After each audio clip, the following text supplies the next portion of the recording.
ज्यादा टेंशन ले रहे हो, इधर ही आएंगे, दिख जाएंगे आपको कौन है। 940। सो नेक्स्ट है बायोडाइवर्सिटी, हम पढ़ रहे थे, उसी में से नेक्स्ट जो आपका पार्ट है कि इसको हम कंजर्व कैसे कर सकते हैं बायोडाइवर्सिटी को। तो आप लिखिए how do we protect biodiversity, how do we protect biodiversity.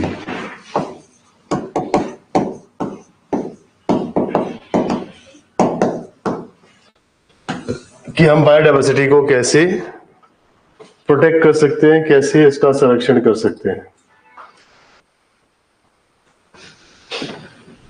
तो इसके लिए प्रोग्राम चलाया गया जिसको कहते हैं बायोस्फीयर।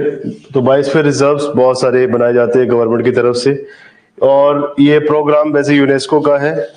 सो बायोस्फीयर रिजर्व पहली बार 1971 में बने। भारत ने बायोस्फीयर रिजर्व को घोषित करना या उनको टाइटल देना शुरू किया 1986 में।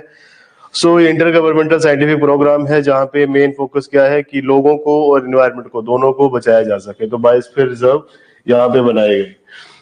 तो आप इसमें लिखिए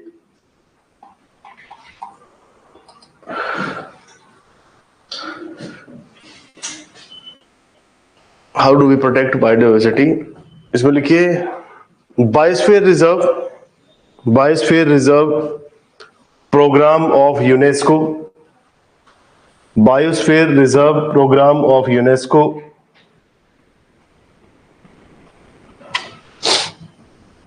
where men and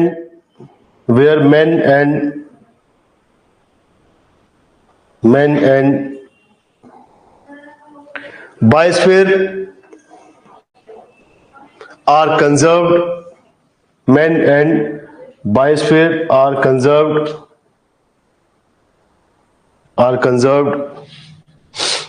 This program was started in the year 1971. This program was started in the year 1971.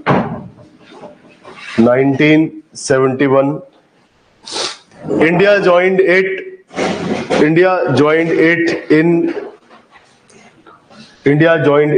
the year 1986. India joined it in the year 1986.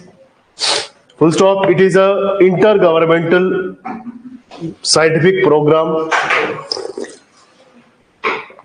It is a intergovernmental scientific program that aims to establish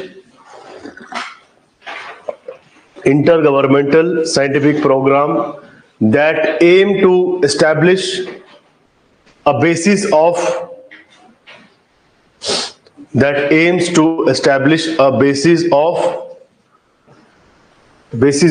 improvement in the relationship between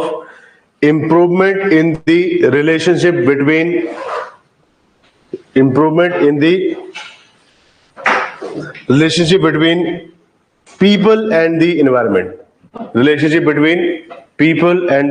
environment. ऐसे same हो जाता है ये? Yes sir. सही है। People and the environment. Full stop. Biosphere reserve are nominated by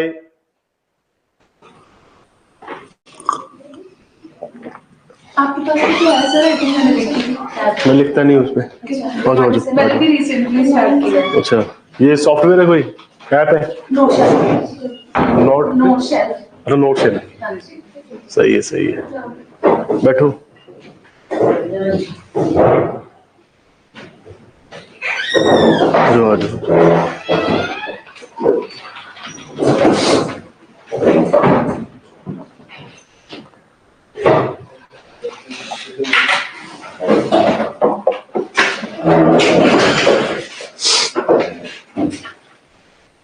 जो biodiversity के लिए हमने कहा कि biosphere reserve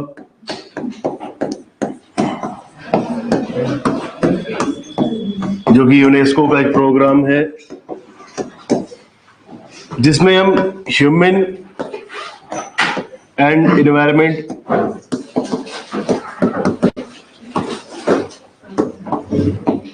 biosphere reserve UNESCO के इस प्रोग्राम के through we want to conserve human and environment all together, ताकि दोनों ही कंजर्व रहे और दोनों के ऊपर इम्पैक्ट ना पड़े। दूसरा, ये इंटर गवर्नमेंटल प्रोग्राम है, मींस मल्टीपल गवर्नमेंट्स इसका पार्ट है। 1971 में ये शुरुआत होती है बायोस्फीयर रिजर्व की, एंड इंडिया ने इसको ज्वाइन किया in the year 1986 to establish a basis for healthy relationship या फिर improvement in the relationship of people and environment. आगे लिखिए, biosphere reserves are nominated by the national government. Biosphere reserves are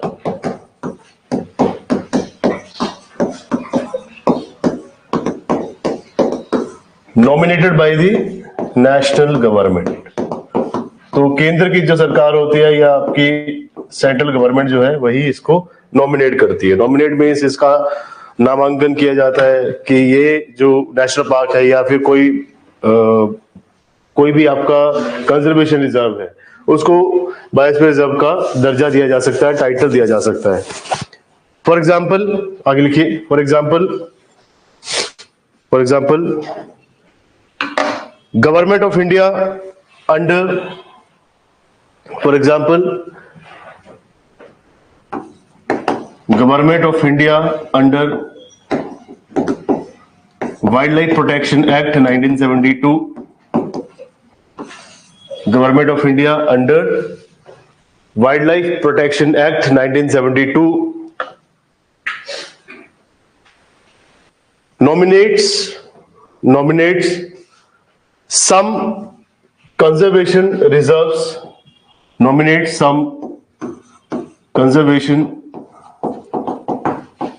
reserves to be titled as conservation reserves to be titled as biosphere reserve, to be titled as biosphere reserve, biosphere reserve। Paragraph change करके लिखिए, biosphere reserve has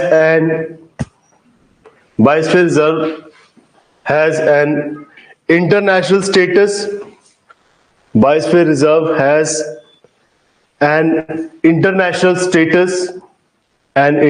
status because they are connected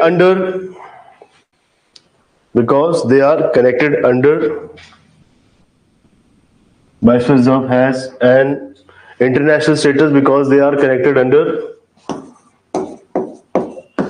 World Network of Biosphere Reserves, World Network of Biosphere Reserves।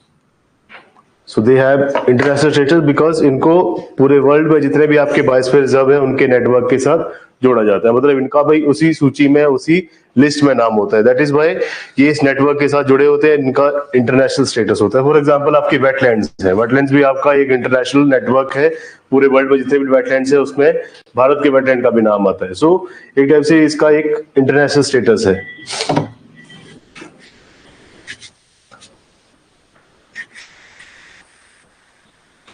अब लिखिए biosphere reserve बनाए क्यों जाते हैं, इसमें लिखिए biosphere reserves are established for the purpose of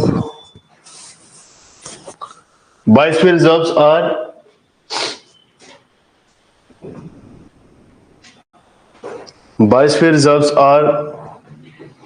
established for the purpose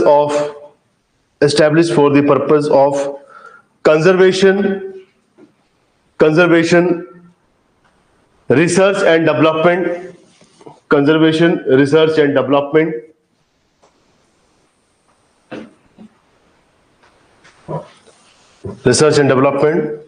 and knowledge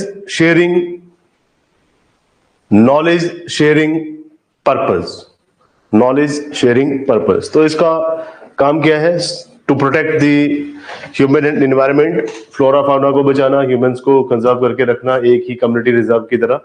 और साथ साथ में यहाँ पे रिसर्च एंड डेवलपमेंट भी कर सकते हैं आप डिफरेंट टाइप की स्पीसीज, चाहे वो बर्ड स्पीसीज है, चाहे एनिमल स्पीसीज है, चाहे प्लांट स्पीसीज है या ट्री स्पीसीज है। और साथ साथ में इससे आप इंफॉर्मेशन भी गैदर कर सकते हैं, क्योंकि अलग अलग आपके जो बायोस्फीयर रिजर्व्स हैं अलग अलग बायोम में पाए जाते हैं। तो डिफरेंट टाइप के बायोम्स और डिफरेंट टाइप के आपके बायोस्फीयर रिजर्व से आप मल्टीपल इंफॉर्मेशन गैदर कर सकते हैं, नॉलेज गैदर कर सकते हैं। आगे लिखिए आप, biosphere reserve is divided into 3 areas. Biosphere reserve is divided into 3 areas.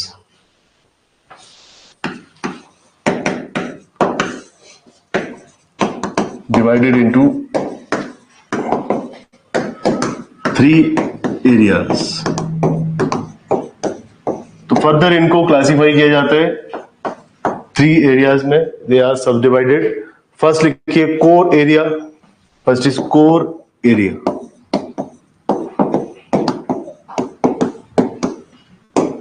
Second is buffer,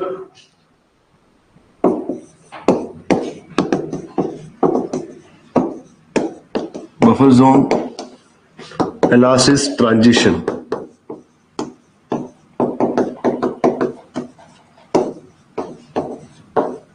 So they are subdivided into 3 parts: core area, buffer zone, transition zone, and these are the 3 areas जहां पे आप इनको conserve करके रखते हैं। इसका एक diagram है, वो आप बना ही लीजिए।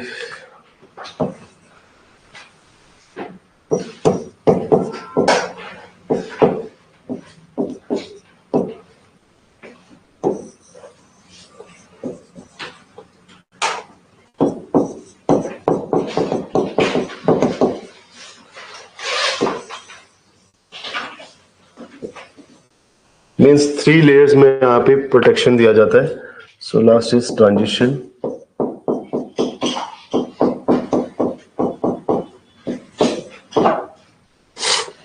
एंड इसके बाहर का जो area that is eco sensitive,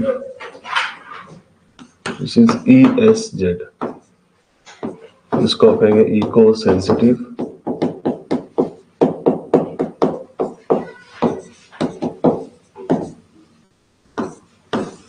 eco sensitive zone. Anything else? अब इस एरिया को 10 किलोमीटर तक का एरिया है।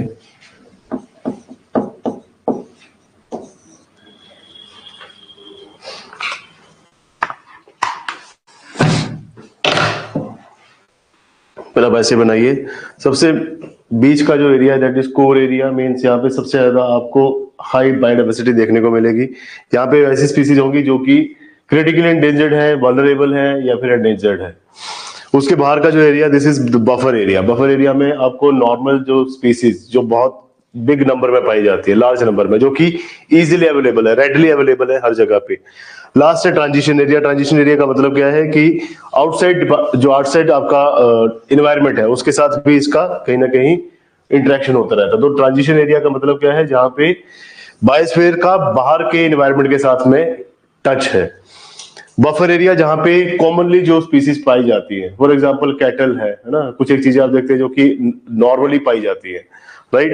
और कोर एरिया ऐसा है जहां पे आपके कोर स्पीसीज को रखा गया है, सो दैट इनको 3 लेयर्स में बचाया जा सके। अब इसके बाहर का जो सबसे लास्ट जो लाइन है that is ESZ, that is eco sensitive zone, या ये आपका 10 किलोमीटर तक का एरिया होता है। मींस ट्रांजिशन और ESZ इन दोनों के बीच का जो डिफरेंस है दैट इज 10 किलोमीटर का।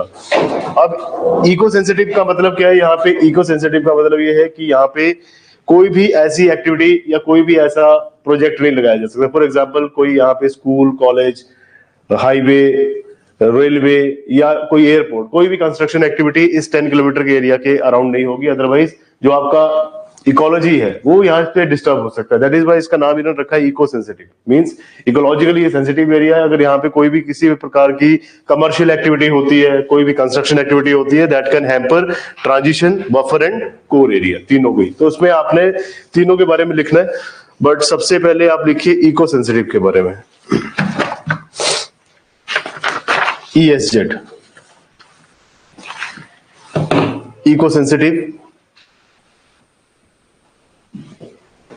इसमें लिखिए it is the outermost layer, it is the outermost layer which surrounds the biosphere,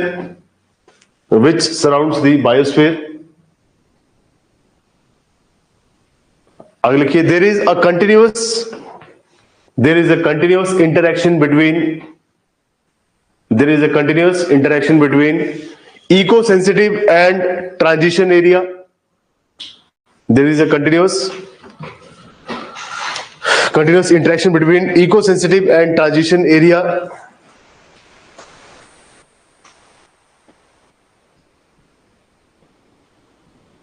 Eco-sensitive areas are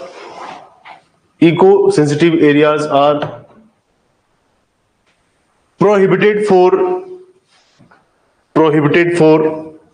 eco-sensitive areas are prohibited for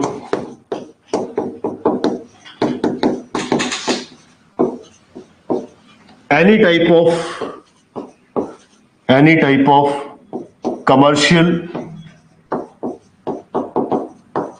or construction activities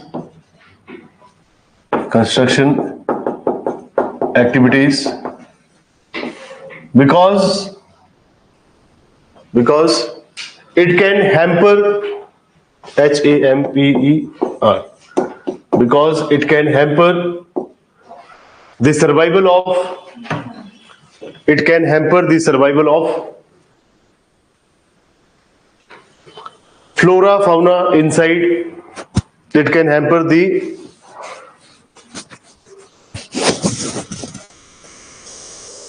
survival of flora fauna found in the internal layers. Flora and fauna found in the internal layers. Internal layer बताइए transition, core and buffer. अब लिखिए transition area.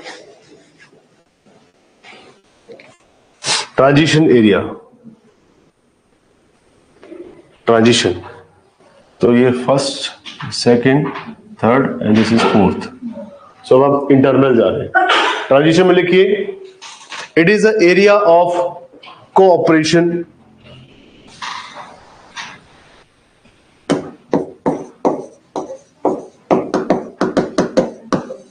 It is an area of cooperation. It is an area of cooperation which is in harmony with the local people. It is an area of cooperation which is in harmony with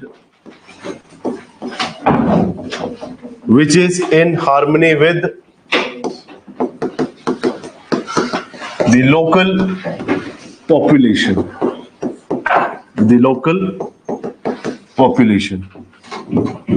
So transition में क्या है? Interaction हो रही है, right? That is why we are saying it is the area of cooperation which is in harmony with the local people या फिर local population, comma tourist.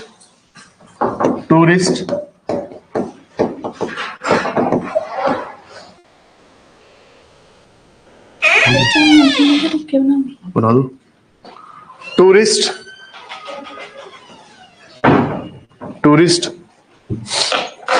and it is used for settlements such as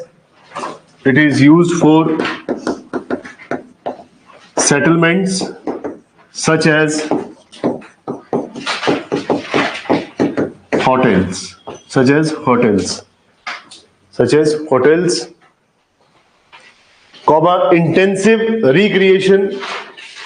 but ये hotel वैसा नहीं है commercial hotel.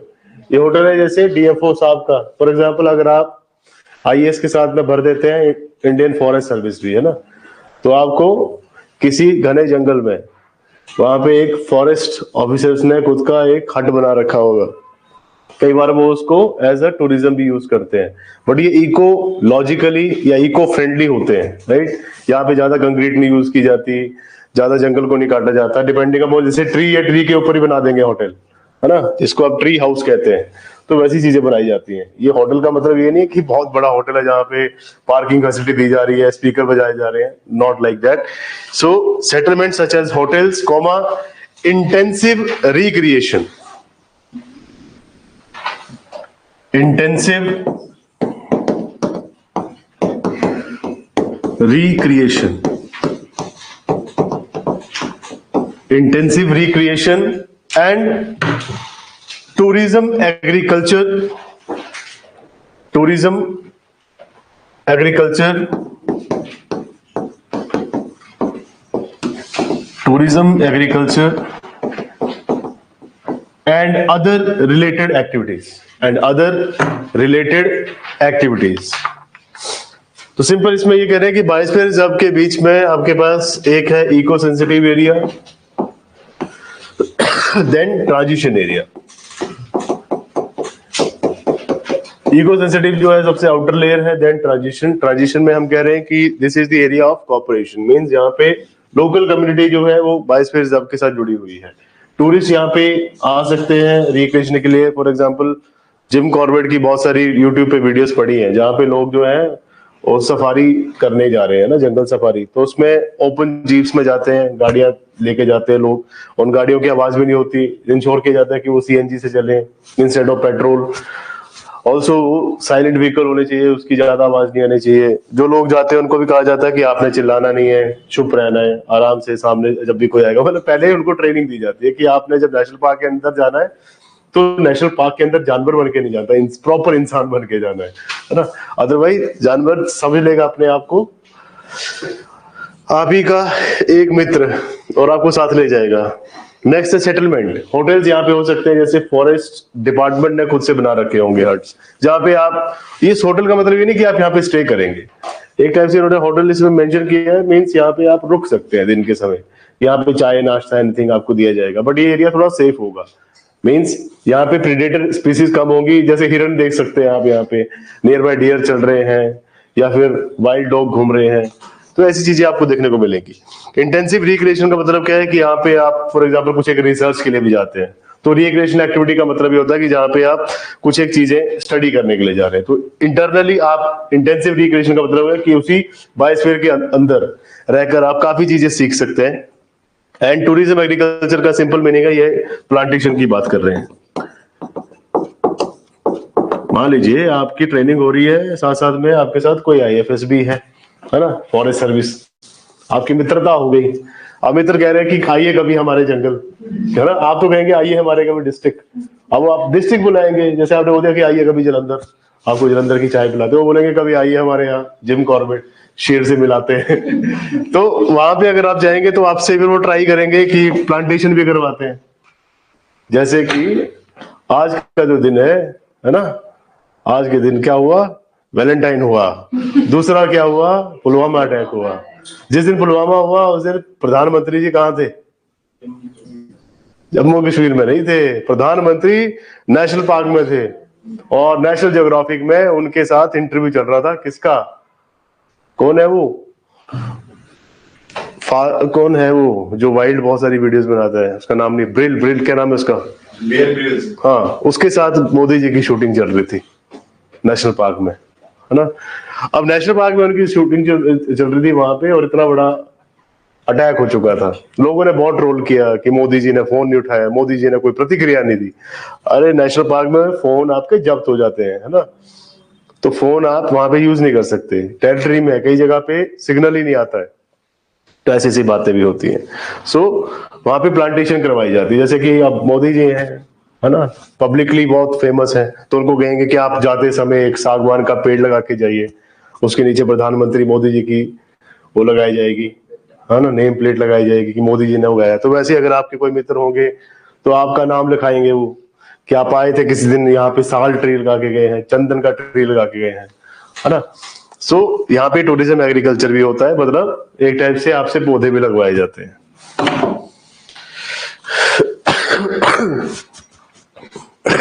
अब लिखिए important biosphere reserves in India.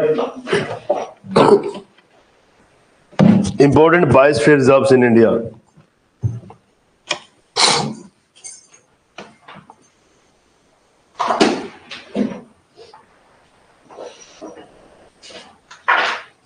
अठारह ही है ना? 3 4 5 6 7 8 9 10 11।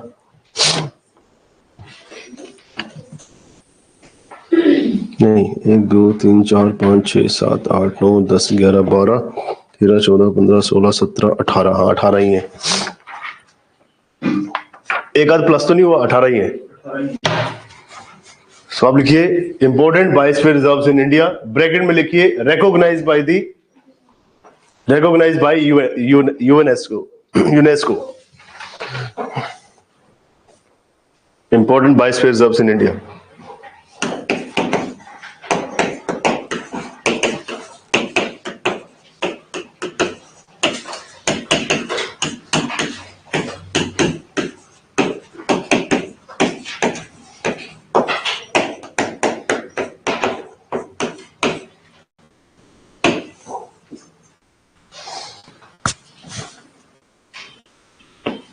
बस इतना ही है Ritu Rani. Other related activities, full stop.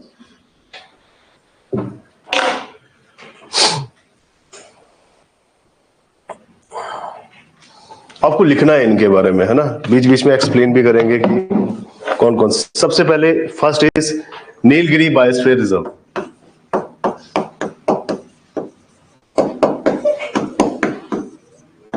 मैं बायोस्फीयर रिजर्व को सिंपल BR लिख रहा हूं। सो this is Nilgiri biosphere reserve.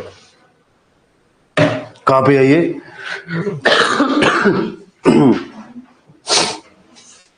Nilgiri बहुत इंपॉर्टेंट।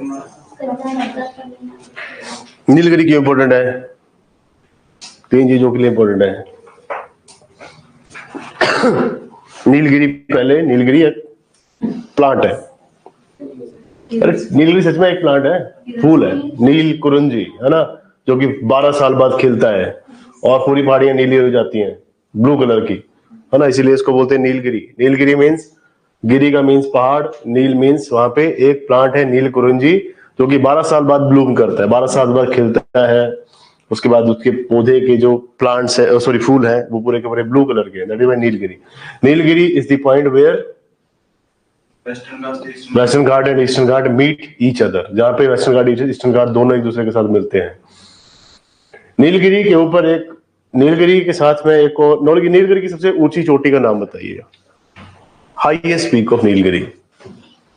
ऑप्शन दे रहा हूं, अन्नामलाई, अनाईमुडी, डोडा बेटा।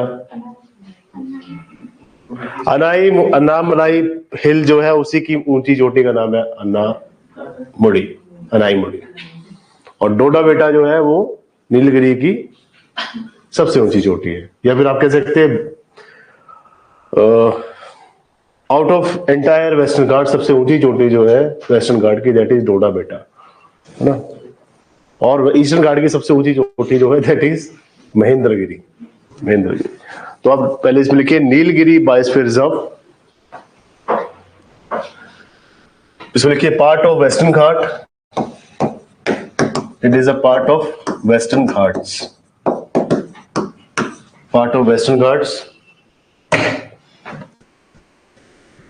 अब इसके अंदर बहुत सारे नेशनल पार्क्स आते हैं, मैं अपने नाम नहीं लिखने उनके, जैसे कि राजीव गांधी नेशनल पार्क है, बांदीपुर नेशनल पार्क है, फिर वायनाड नेशनल पार्क है, Nilambur, silent valley national park, Rangaswamy national park. So यहाँ पे बहुत सारे नेशनल पार्क आते हैं, मतलब इसी बायोस्फीयर रिजर्व के अंदर बहुत सारे नेशनल पार्क आते हैं। तो आप याद कर लेंगे, नहीं कर लेंगे, इसलिए लिखिए बीच में राजीव गांधी नेशनल पार्क। आप ऐसे लिखिए, it is home to, Nilgiri biosphere is home to Rajiv Gandhi national park, silent valley national park,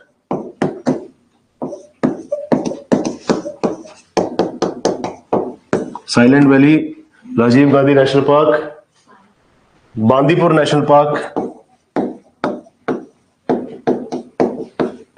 Bandipur national Park, कौन सा लगे, रंगास्वामी नेशनल पार्क,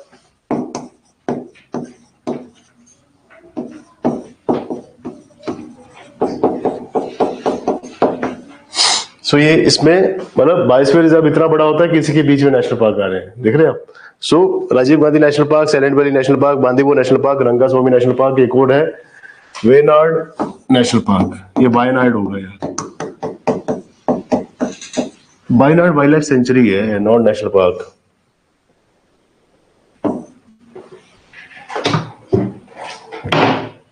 एक मिनट,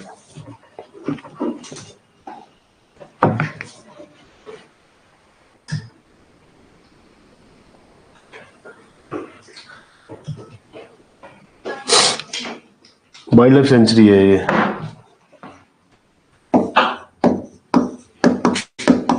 कल मैंने आपको लिखवाया था इंसिटू एक्सिटू, जिसमें मैंने आपको बताया था कि WLS में यूज करूंगा for wild life sanctuary, national park के लिए NP, बायोस्फीयर रिजर्व के लिए BR, राइट। तो इसमें आप वायनाड वाइल्ड लाइफ सेंचुरी।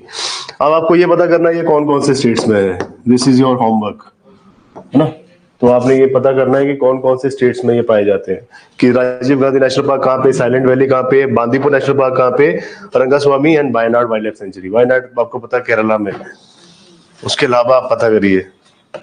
अब इसमें लिखिए, this reserve is home to endemic species such as,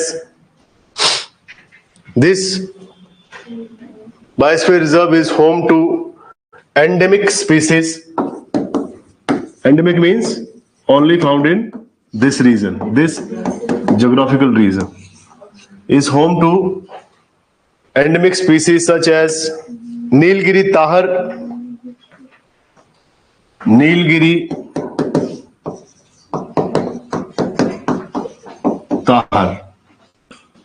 अब इसमें भी एक और नेशनल पार्क आता है, Mukurthi national park, Mukurthi national park. So Nilgiri tahr is found in Mukurthi national park, thank you, Mukurthi national park, comma lion tail Macau,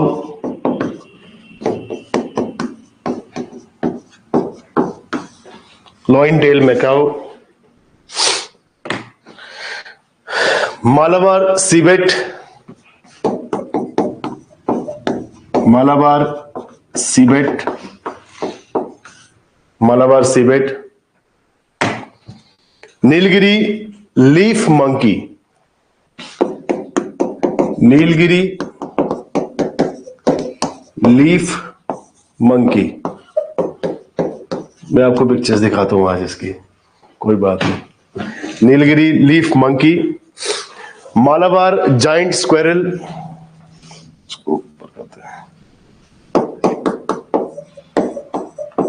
Malabar giant squirrel, Malabar giant squirrel, full stop। and other important species are great hornbill, other important species are great hornbill, grey langur,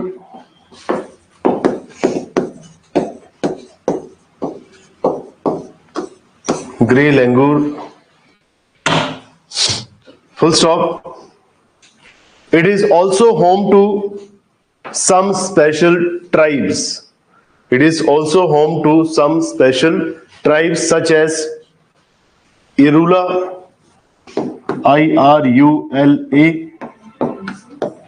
It is also home to some special tribes such as Irula, Towas,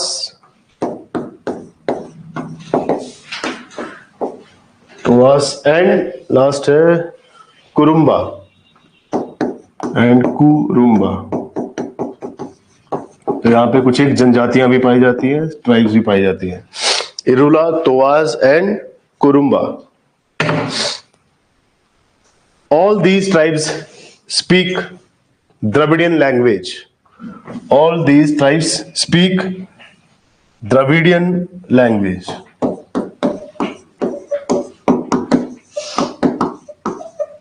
Dravidian language. Dravidian language. So ये है Nilgiri biosphere reserve के बारे में। ये western घाट में आता है। इसमें राजीव गांधी नेशनल पार्क है, साइलेंट वैली नेशनल पार्क है, बांदीपुर नेशनल पार्क है, वायनाड वाइल्ड लाइफ सेंचुरी है, एक और था इसमें national park, Mukurthi National Park भी आया, and then Rangaswamy national Park. अब यहाँ पे स्पीसीज जो पाई जाती हैं ये सिर्फ और सिर्फ यहीं पे पाई जाती है और कहीं नहीं पाई जाती। That is why these are endemic species. Nilgiri tahr, इसके ऊपर क्वेश्चन पूछा गया है एग्जाम में।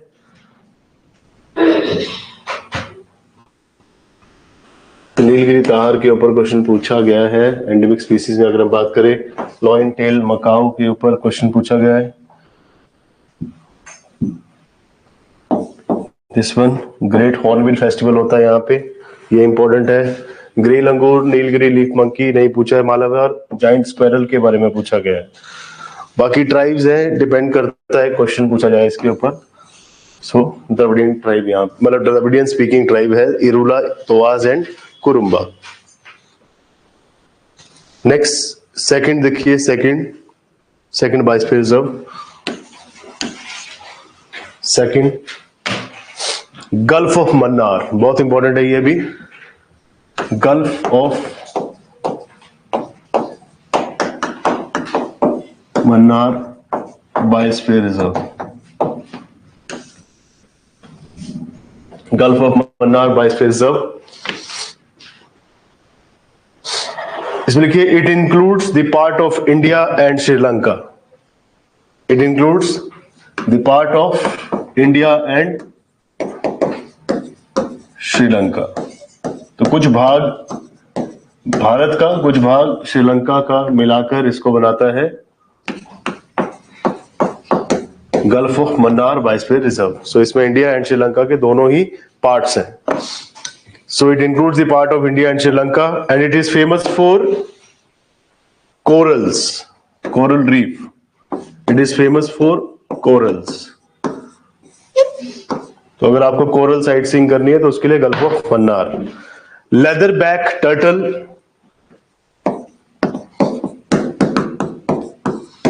Leather back turtle, leather back turtle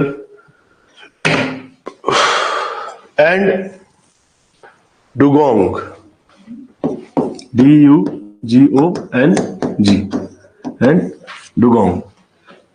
So it is famous for leatherback turtle, dugong and corals. Full stop. Dugong is a marine mammal. It is a marine mammal.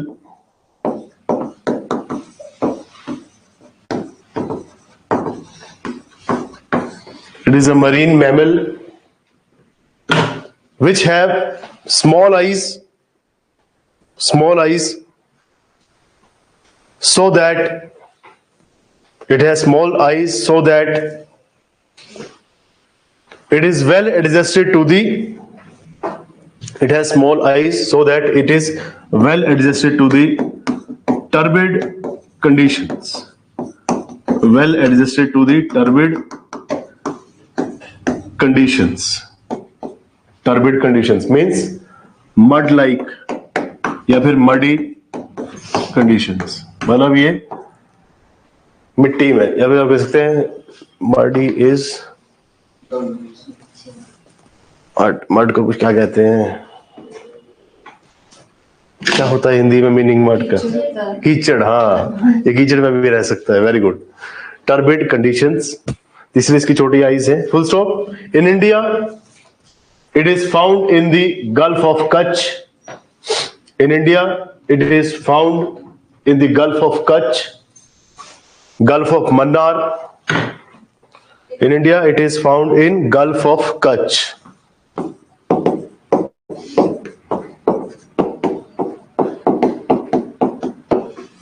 Gulf of Mannar, Gulf of Mannar and Andaman and Nicobar Islands.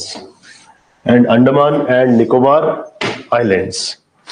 Andaman and Nicobar Islands. Dugong is protected under, ये भी लिख लो.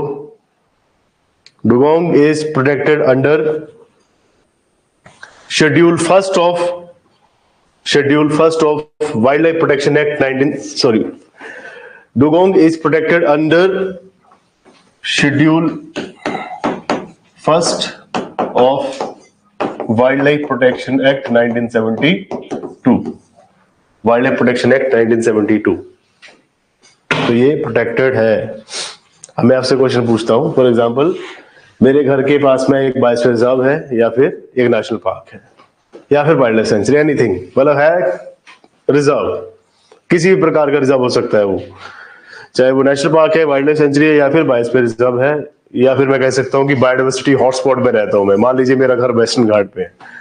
On very early morning, on a very nice day, एक दिन क्या होता है कि एक दिन मेरे पास टाइगर का बच्चा आता है, छोटा सा शावक.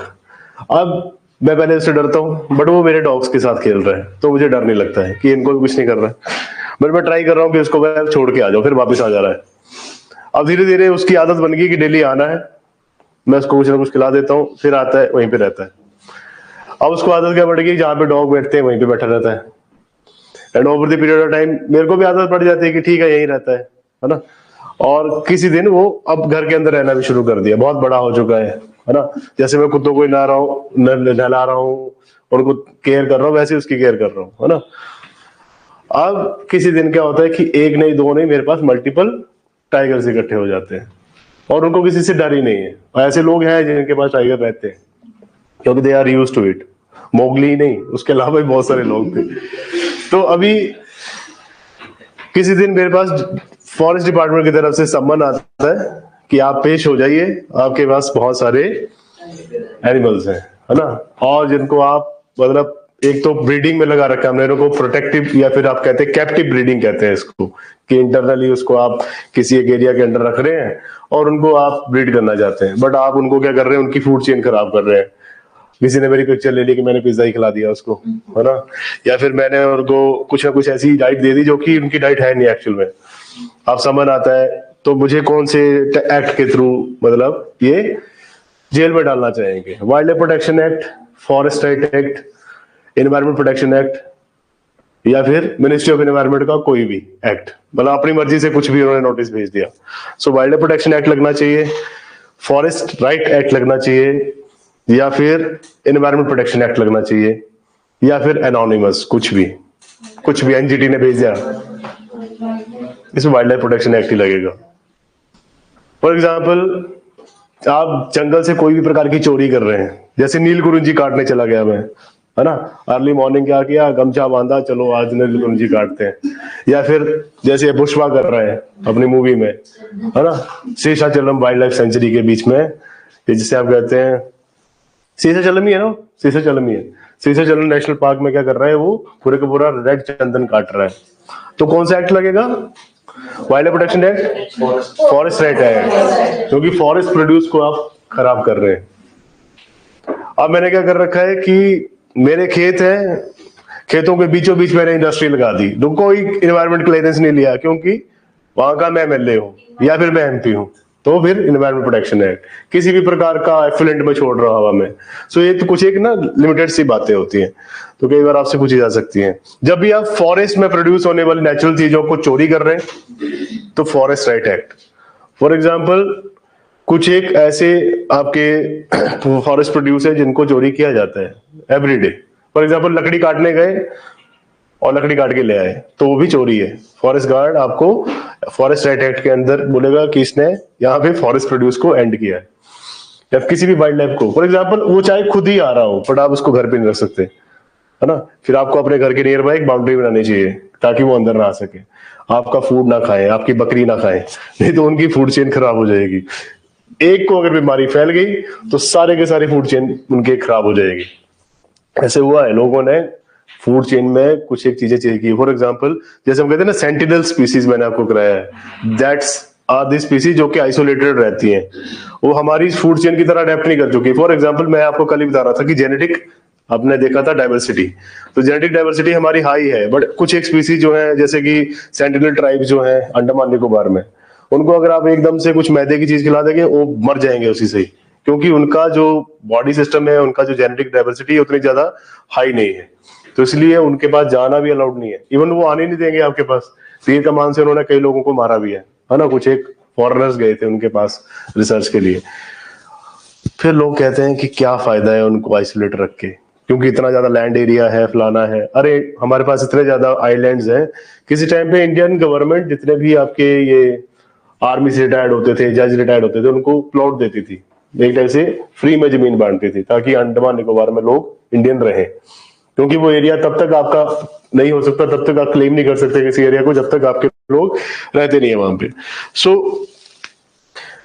गल्फ ऑफ मन्नार के बाद नेक्स्ट इज आपका third Sundarbans. Nilgiri, gulf of Mannar, जो अभी तक आप कर रहे हैं, थर्ड भी, this is also important, Sundarbans.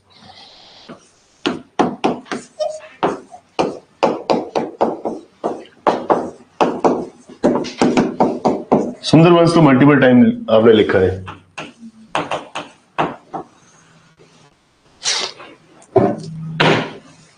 It is a Ramsar site plus world heritage site plus biosphere reserve.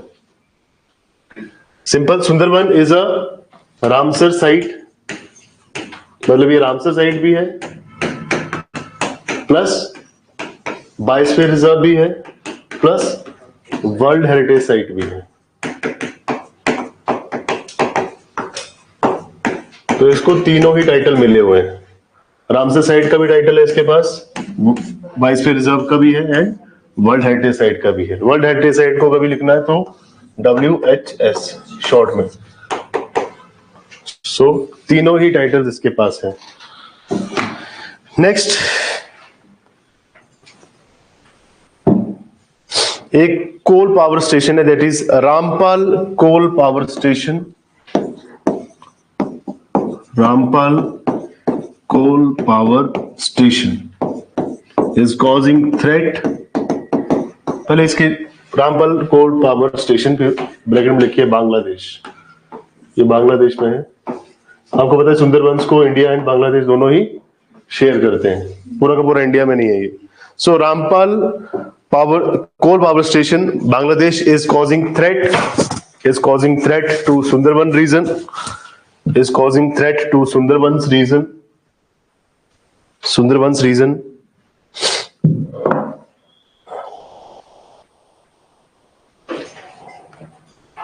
एक और है घोरा मोरा island.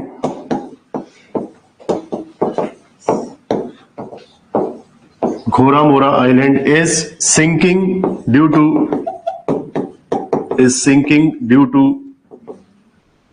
rise in the sea level, rise in the sea level।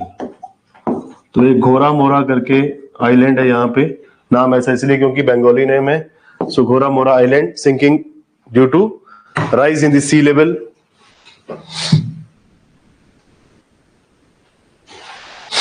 अगर लिखिए गंगा सागर आइलैंड, ये जिसे सागर आइलैंड कहते हैं, गंगा सागर आइलैंड और Sagar island. It is also facing threats, it is also facing environmental threat, ऐसे लिखिए environmental threats. It is also facing environmental threats।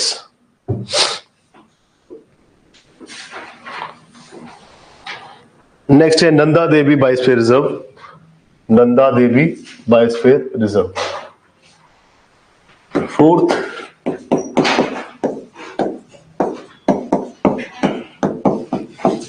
Nanda Devi biosphere reserve.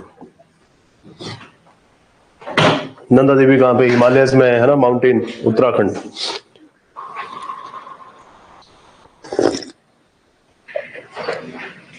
Simple लिखिए it is a world heritage site, ये भी world heritage site है। It is a World Heritage Site. World Heritage Site. Drained by River Ganga.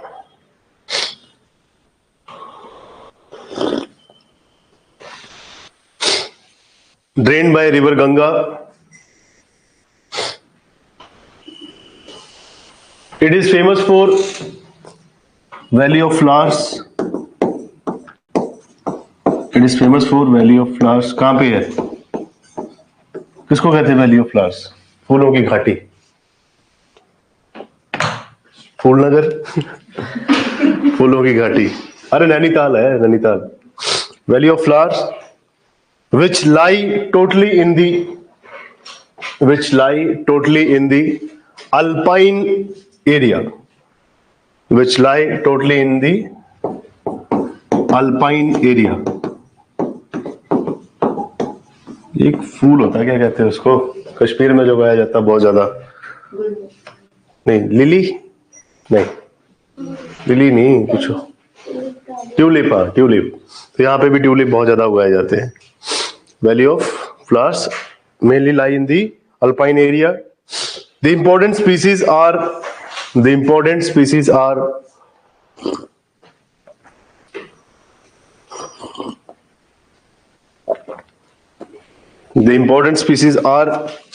Himalayan musk deer, Himalayan musk deer। Musk deer वही होता है ना, कस्तूरी मृग। हाँ, हिमालयन मस्क डेयर। कस्तूरी मृग क्या है? इसमें कस्तूर होता है। कस्तूर मीन्स इसमें से खुशबू आती है इसकी बॉडी से। अब ये बेचारा इस खुशबू की तलाश में मर जाता है पूरी जिंदगी। ढूंढता रहता है कि कहाँ से खुशबू आ रही है, खुशबू कहाँ से आ रही है। ये हर एक पौधे में, हर एक प्लांट में जाके सूंघता है कि यहाँ से खुशबू आ रही होती है, बट इंटरनली इसकी बॉडी से ही खुशबू आ रही होती है। मतलब अच्छी खुशबू आती है, ऐसा नहीं है, मतलब सेंटेड सी खुशबू आती है। सो दिस इज कस्तूरी मृग। आगे रियलिटी है ये। फॉर एग्जाम्पल कौन सा पक्षी है, यही ग्रेट इंडियन मस्टर्ड। ये लाइफ में एक ही पार्टनर बनाता है ना, टोटल लॉयल है ये, एक पार्टनर बनाता है। और जब इसका पार्टनर मर जाता है उसके 1 साल बाद ये भी मर जाता है। This is reality. कुछ एक मतलब ऐसे स्पीसीज हैं जिनमें ये चलता है। सो ये हिमालयन मस्क डेयर में भी वैसा ही है, इसमें से खुशबू आती है, बट डिपेंडिंग अपॉन ये घूमता रहेगा पहाड़ों में, यहाँ कहीं से खुशबू आ रही है। जैसे इंसान भगवान ढूंढते ढूंढते खुद ही खत्म हो जाता है और मिल नहीं पाता उसको, वैसे ही ये भी मस्क डेयर घूमता रहता है। सो कुछ एक स्पीसीज में है ये बायोडाइवर्सिटी के हिसाब से कि they are loyal to their things. So आगे इसमें लिखिए Himalayan tahr. Himalayan Tahir,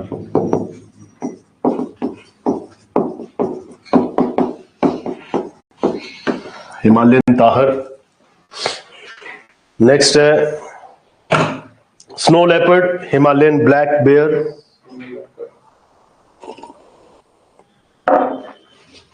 snow leopard, बर्फीला तेंदुआ।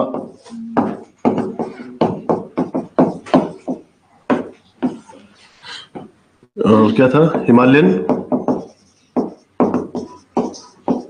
ब्लैक बेयर, हिमालयी काला भालू, जिसे रीछ कहते हैं, रीछ, रिच कहते, रिच, ब्लैक बेयर। और लास्ट है एक घोरल, लोकल लैंग्वेज में नाम है घोरल। It is an antelope.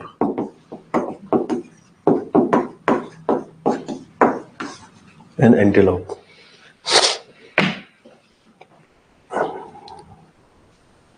Don't save it. नाम बताइए अभी जल्दी जल्दी से। सबसे पहले मस्ट डेयर नहीं, आप फर्स्ट से बताइए, नीलगिरी से बताइए। नीलगिरी वाले आपने देखे होंगे, नीलगिरी ताहर देखते हैं पहले।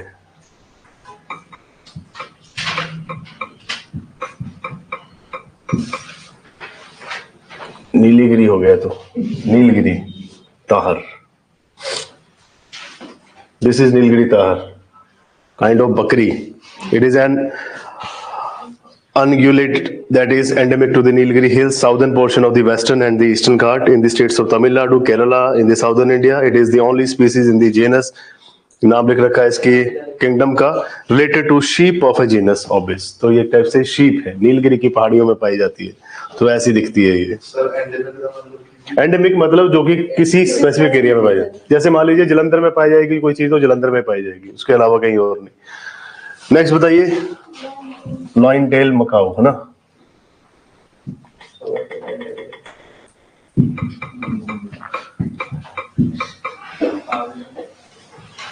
Lion tailed macaque, this is lion tailed Macau.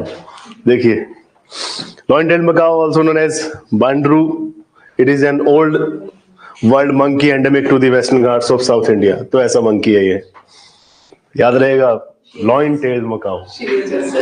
हाँ जी, शेर जैसा है, टेल लंबी है ना इसकी, टेल देखिए, टेल लंबी है इसकी, इसीलिए लॉइन की तरह टेल है, लॉइन की तरह आगे बाल है इसके गर्दन पे।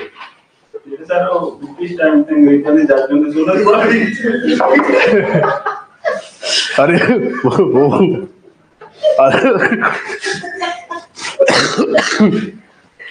अलग से लगाते थे, वो एक्स्ट्रा लगाते थे वो।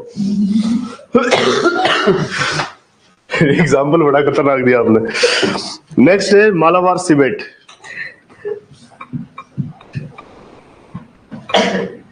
Civet.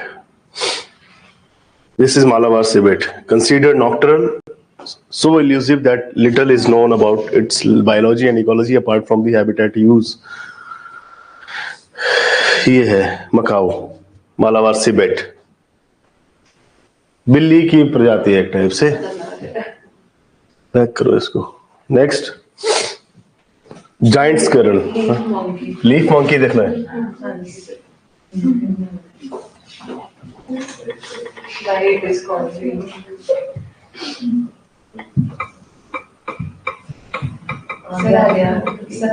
Leaf monkeys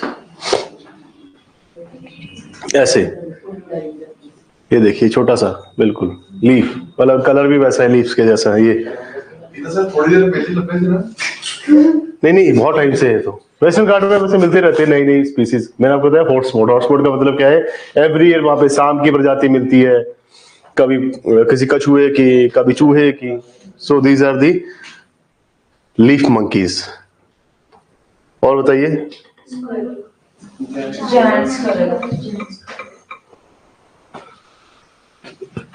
giant squirrel, Malabar लिखना पड़ेगा आगे, मालाबार है ना, मालाबार अलग से होगी।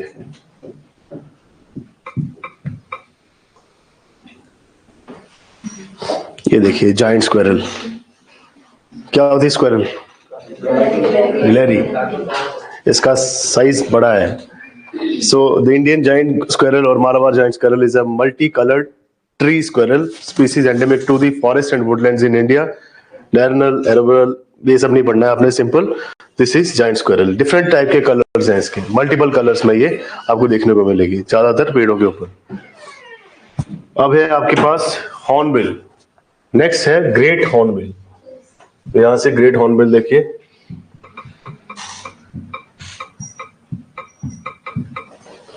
Great hornbill. और हॉर्नबिल फेस्टिवल का भी आपने इसमें देखना है कहां पे ये होता है। So this is great hornbill, ऐसा दिखता है ये। Great hornbill also known as concave, casqued hornbill, great Indian hornbill and great pied hornbill is one of the larger numbers of hornbill family, occurs in the Indian subcontinent, Southeast Asia, predominantly small mammals, reptiles and birds को ये ज्यादातर अपना शिकार बनाता है। Hornbill festival भी लिख लेते हैं यहाँ पे।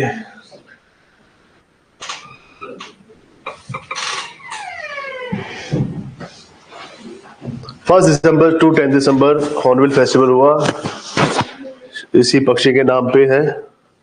इन which state it is celebrated? देख लीजिए, नागालैंड, नागालैंड में भी ये फेस्टिवल मनाया जाता है। अब नेक्स्ट है आपके पास ग्रे लंगूर, इतना इंपॉर्टेंट नहीं है। We will come to leather back turtle.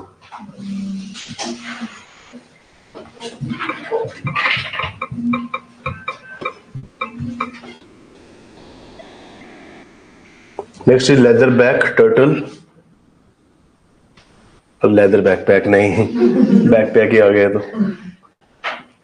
Leather back.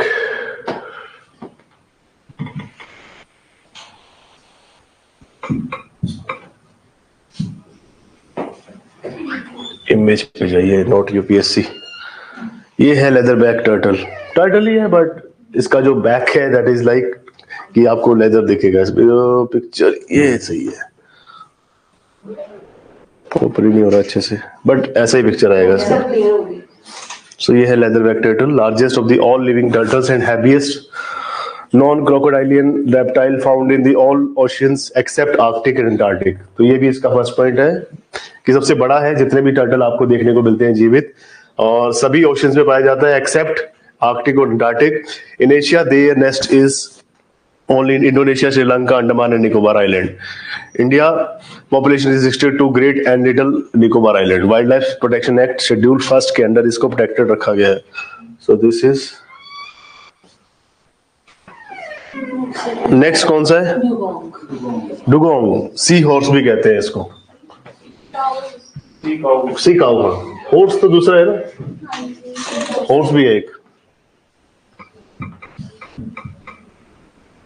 Dugong, ये है dugong. Sea cow, this is dugong. So Andaman Nicobar islands में देखने को मिलेगा आपको ये। नेक्स्ट है आपके पास कौन सी प्रजाति रह गई? सुंदरबंस में ऐसा कुछ नहीं था, नंदा देवी में था। हिमालयन मस्क डेयर दिखा देता हूँ यहाँ पे। हिमालयन मस्क डेयर कहाँ से कट हुए हैं? हिमालयन मस्क डेयर ये है, होएगा ओपन है। अल्पाइन फॉरेस्ट में पाया जाता है, लगभग ये 2500 मीटर्स हाइट जहां पे रहेगी अल्पाइन में, edges of the alpine forest and meadows with the preference for sleep slope. और ये ऐसा देखने में मिलता है। व्हाइट वैलिड मस्क डेयर, कस्तूरी मृग कहा जाता है इसको। सो इनफ है इसके लिए। जो नहीं देखा है आपने मस्क डेयर, हिमालयन ताहर देख ली। ताहर भी वही बकरी टाइप ही होगा हिमालयन, पर उसमें फर ज्यादा होगा। उसके बाद आपके पास घोरल है, घोरल देखिए।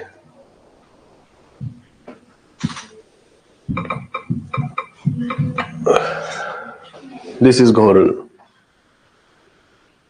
ये भी एक टाइप से गोट ही है, स्पीसीज वैसी लग रही है। दिस इज घोरल हिमालयन, बकरी जैसे दिख रहा है बट ये एंटीलॉप है। नेक्स्ट आप देखिए हिमालयन ब्लैक बेयर, पता है आपको कैसा होता है। स्नो लेपर्ड देखा या देखा स्नो लेपर्ड? जिसने स्नो लेपर्ड को देखा उसने, फिर किसी को नहीं देखा। Snow leopard, polar bear, Himalayan bear, they will kill you without any issue, है ना। मतलब आप उसको तंग नहीं कर रहे पर वो छोड़ेगा नहीं आपको। इसीलिए कहा जाता है कि जिसने स्नो लेपर्ड को देखा उसको किसी ने नहीं देखा, है ना। या जिसको पोलर बेयर ने देख लिया फिर उसने पोलर बेयर को देखा, और पोलर बेयर ने उसको देखा, और किसी को नहीं देखा। मिलते नहीं है ना वापस।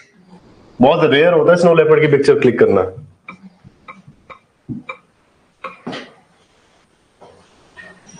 ये है स्नो लेपर्ड, बर्फीला तेंदुआ। कहां चला गया? This is snow leopard. Next लिखिए आप biosphere reserve, fifth type, that is Nokrek biosphere reserve. Nokrek biosphere reserve.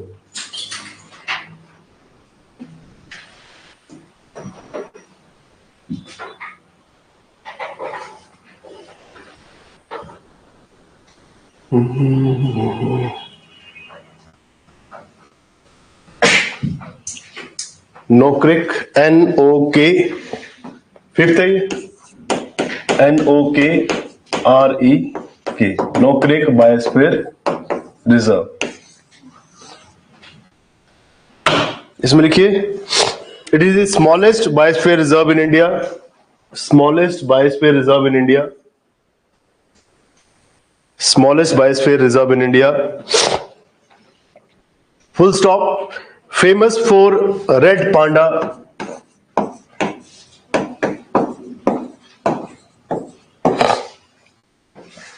Famous for red panda, comma hoolock given, hoolock given, bracket में लिखिए एप स्पीसीज। एप्स की एक पिक्चर भी थी, आपने देखा था, बहुत फेमस है वो, स्टार मूवीज पे चली रहती है पिक्चर वो, छोड़िए। हुलॉक गिवन, क्लाउडेड लेपर्ड,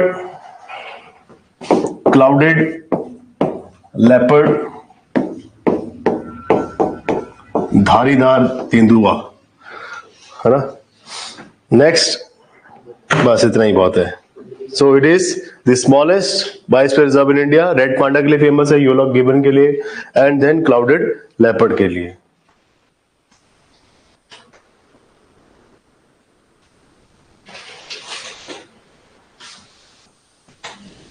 चलो, क्या हो गया इसको,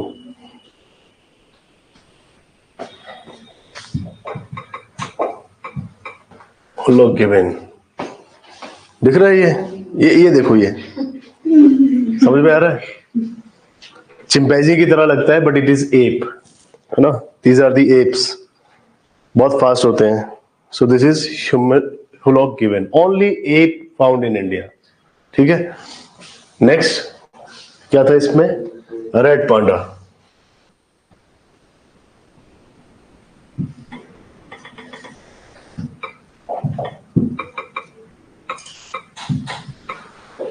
red panda, this is red panda, cute है ना, क्यूट ही लग रहा है दिखने में, प्यारा सा है बेचारा, बिल्ली सा लग रहा है।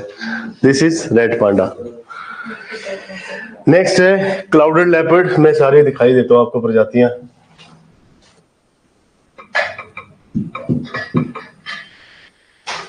Clouded leopard, this is clouded leopard, इसको धारीदार तेंदुआ कहा जाता है, मतलब धारियां बहुत होती है इसकी बॉडी के ऊपर। दिस इज क्लाउडेड, समझ गए, इसे कहेंगे क्लाउडेड लेपर्ड। नेक्स्ट लिखिए Manas National park, Manas National park, Manas MANAS, 6th है ये, biosphere not national park, Manas biosphere reserve number 6। It is also a world heritage site, world heritage site,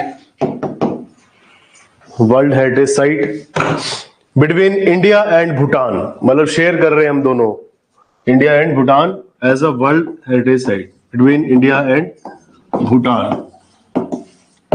it is a world heritage site between India and Bhutan. It is famous for Assam rabbit. It is famous for Assam rabbit. Assam rabbit. Sir news में आया था कि इसको भूटान को नहीं, वो 3 साल की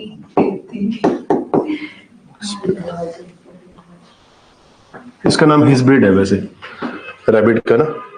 सो हिसब्रिड, अगेन यहाँ पे गोल्डन लंगूर है, गोल्डन लंगूर। एक वो है पिग्मी हॉग, पिग्मी हॉग।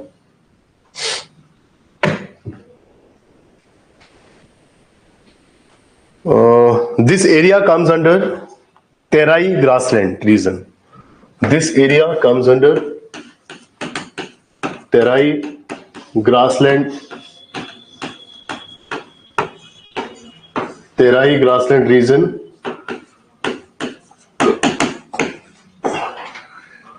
बांगर, खादर, भाबर, तेराई, ये सब आप पढ़ते हैं, उसी में से तेराई रीजन है जिसका ये पार्ट बनता है। यहाँ पे ग्रासलैंड्स हैं तेराई टाइप के, मनास नेशनल पार्क में। असम रैबिट देखना चाहेंगे, पहले लिख लीजिए आप, 6th 7th में लिखिए।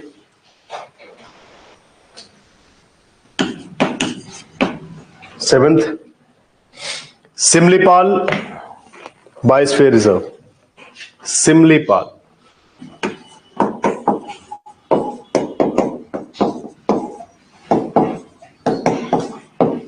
Similipal, it is in Odisha, biosphere reserve.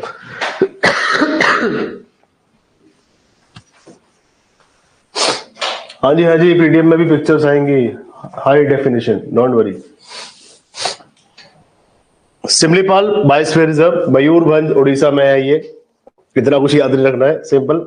Similipal, it is famous for Indian wild bison, Indian wild bison, जिसको इंडियन गौर भी कहते हैं, Indian gaur. So it is famous for Indian wild bison. Picture दिखा दूंगा आपको मैं इसकी। Royal Bengal tiger, royal Bengal tiger,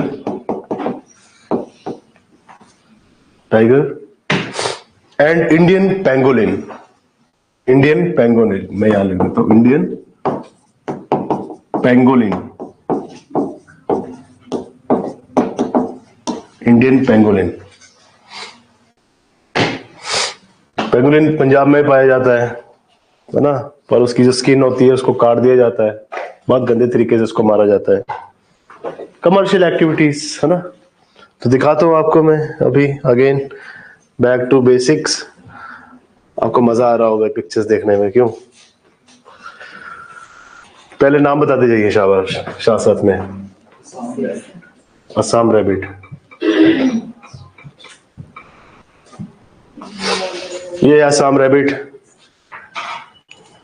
हिस्बिड hair भी कहा जाता है इसको, और नेटिव से south Asia, foothills of Himalayas के नीचे पाया जाता है।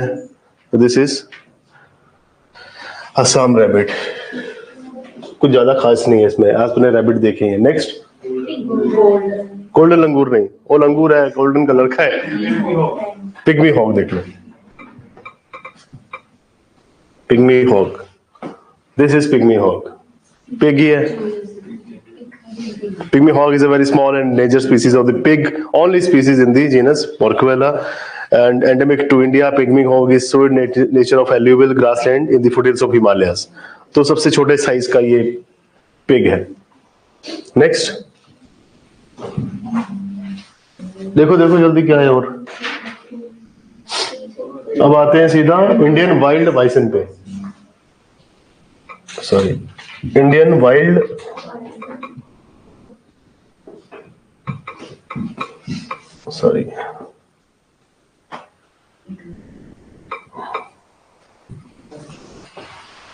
This is Indian wild bison. ये सब कॉन्टिनेंट में पाया जाता है, साउथ ईस्ट एशिया में।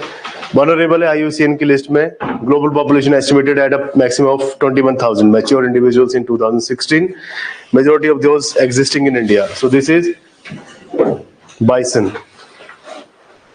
कैसे लग रहा है? बफेलो जैसा ही है, गोर कहते हैं, गोर स्पीसीज। अब लास्ट दिखाता हूं इंडियन पेंगोलिन।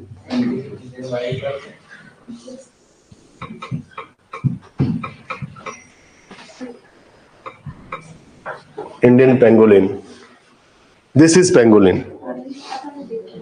देखा है? देखा हुआ? ये पंजाब में भी होता है। इसके जो स्केल्स होते हैं ना ऊपर के, ये जो स्केल्स हैं उनको निकाला जाता है। हाँ, मेरे को लगा रियल में देखा होगा।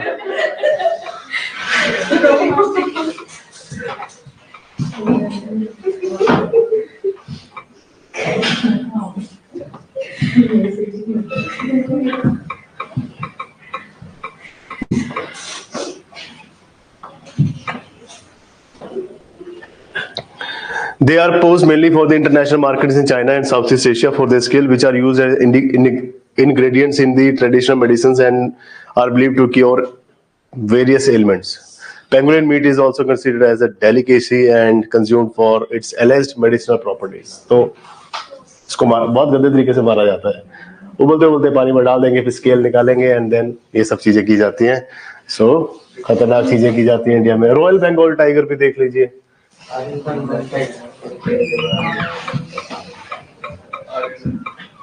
So this is Royal Bengal tiger. ये तो देखी है आपने picture. Royal Bengal tiger is most famous. So Panthera tigris में आता है sub species nominated as tiger sub species. Rank among the largest wild cats alive today. Estimated to have been present in the Indian continent since the late Pleistocene. लगभग 12,000 साल पुराने से लेकर अभी तक ये रह रहा है इंडिया में. सो सबसे पुरानी प्रजाति है ये हमारे पास. दिस इज वेरी नाइस, है ना. दहाड़ रहा है. नेक्स्ट लिखिए Kanchenjunga biosphere reserve. Kanchenjunga biosphere reserve.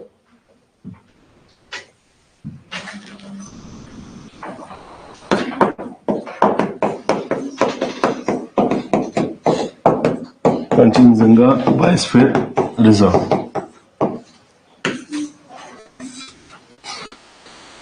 इसमें लिखिए ब्रैकेट में लिखिए सिक्किम. सिक्किम में ये Kanchenjunga Sikkim. It is famous for snow leopard, red panda. Famous for snow leopard,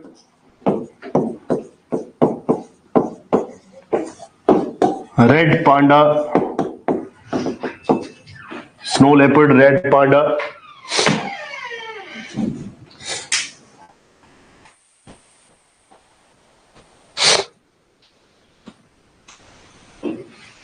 This biosphere reserve have succession of vegetation. This biosphere reserve have succession of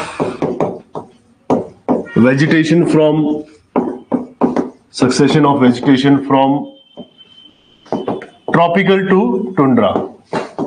Tropical to tundra. सो ये जो area है यहाँ पे वेजिटेशन आपको ट्रॉपिकल टाइप की मिल जाएगी. Tropical से लेकर ट्यूंड्रा तक जाता है. ट्रॉपिकल एवरग्रीन, ट्रॉपिकल डेसिडियस, फिर टेम्परेट, एंड देन आपको टुंड्रा तक यहाँ पे वेजिटेशन में देखने को मिलेगी. तो पूरा का पूरा सक्सेशन रेट यहाँ पे चलता है. तो ये पिक्चर आपने देखी है इसकी कंचनजंगा की. Great Nicobar biosphere reserve. Next लिखिए ग्रेट निकोबार बायोस्फीयर रिजर्व. ये कितने हो गए? 6, 7 हो गया था. 8 था ये. अभी 9 लिखना है. Great Nicobar biosphere reserve. ये क्वेश्चन बताइए सिक्किम भारत का पार्ट कब बना? Sikkim became the part of India in the year 19.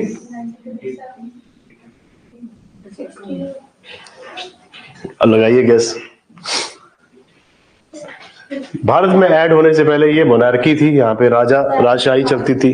75, 81, 86 लगभग इसी टाइम पे.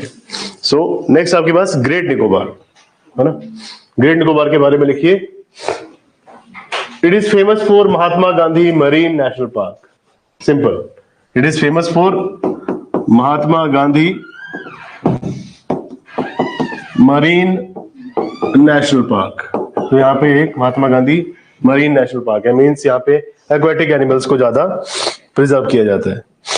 नेक्स्ट लिखिए अगस्त्य मलाई.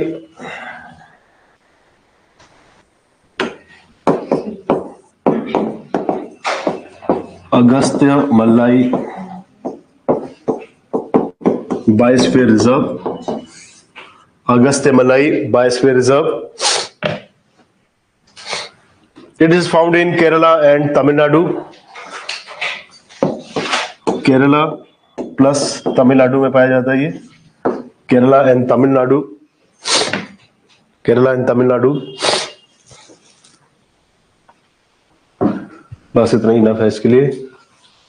अब आइए पुष्पा पे, है ना. Seshachalam hills biosphere reserve. Seshachalam hills biosphere reserve.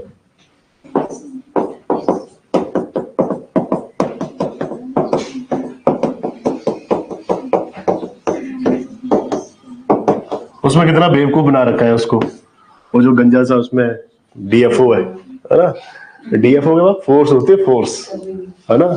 उसमें तो उसको वैसे ही बेवकूफ बना रहे हैं बेचारे को कि बाद में वो खुद ही सुसाइड करके मर गया क्योंकि कुछ कर नहीं पाया. वो ऐसा नहीं होता. डीएफओ साहब जो है ना, पूरे पूरे जंगल में आग लगा देंगे और किसी और के ऊपर डाल देंगे, है ना। सो ऐसा नहीं है। Seshachalam hills biosphere reserve picture में कुछ कई बार बहुत ज्यादा ही दिखा दिया जाता है ना, इतना भी नहीं होता है। आप सिस्टम से हटके नहीं चल सकते। केजीएफ में क्या दिखा दिया उसने, आर्मी बना ली अपनी, सर साउथ में कुछ पैसे कुछ ज्यादा ही कर देते हैं। इतना नहीं होता, सिस्टम इज सिस्टम, है ना। क्योंकि एक बार मैंने नवाजुद्दीन सिद्दीकी को कहा था, देखा था, कहा तो क्या था, पर हाँ बनती है मेरी उससे। अभी रात को ही मेरे से बात कर रहा था, तो उनको मैंने सुना था, उन्होंने कहा कि जैसे पुरानी पिक्चर से चलता आ रहा ना, अमिताभ बच्चन की पिक्चर से, और वहीं पे खड़े होते जहाँ से, जहाँ हम खड़े होते वहीं से लाइन शुरू होती है ना। फिर वो कालिया मूवी में क्या करता है, वो एसएचओ के सामने जाता है और ऐसे एसएचओ की कुर्सी के ऊपर बैठ के टेबल के ऊपर लात रख के बैठा हुआ। एक्चुअल लाइफ में बैठोगा भी एसएचओ की कुर्सी, पता क्या होगा, पर रियलिटी से बहुत ज्यादा दूर गया जाता है हमें। आप एसएचओ के ऑफिस में बिना पूछे एंट्री कर जाओ, कुर्सी में तो चलो वो तो पता लगेगा कि जब उल्टा टांगेगा ना। तो सब बातें ऐसी है। तो शेषाचलम हिल्स बायोस्फीयर रिजर्व, इसमें लिखिए Andhra Pradesh. Andhra Pradesh, it is famous for red sandalwood. It is famous for red sandalwood and slender lories. Slender lories होता है, lories होता है ना, slender lories। तो यहाँ पे दो ही यहाँ पे प्रजातियां हैं, दोनों इंपॉर्टेंट है। Slender lorries, Andhra Pradesh. कितने हो गए ये? 11। सैंडलवुड आपने देख लिया ऑलरेडी पिक्चर में, स्लेंडर लॉरीज में दिखा दूंगा आपको, पर पहले लिख लीजिए आप। 12th पे आइए, पन्ना बायोस्फीयर रिजर्व, पन्ना मध्य प्रदेश में आइए।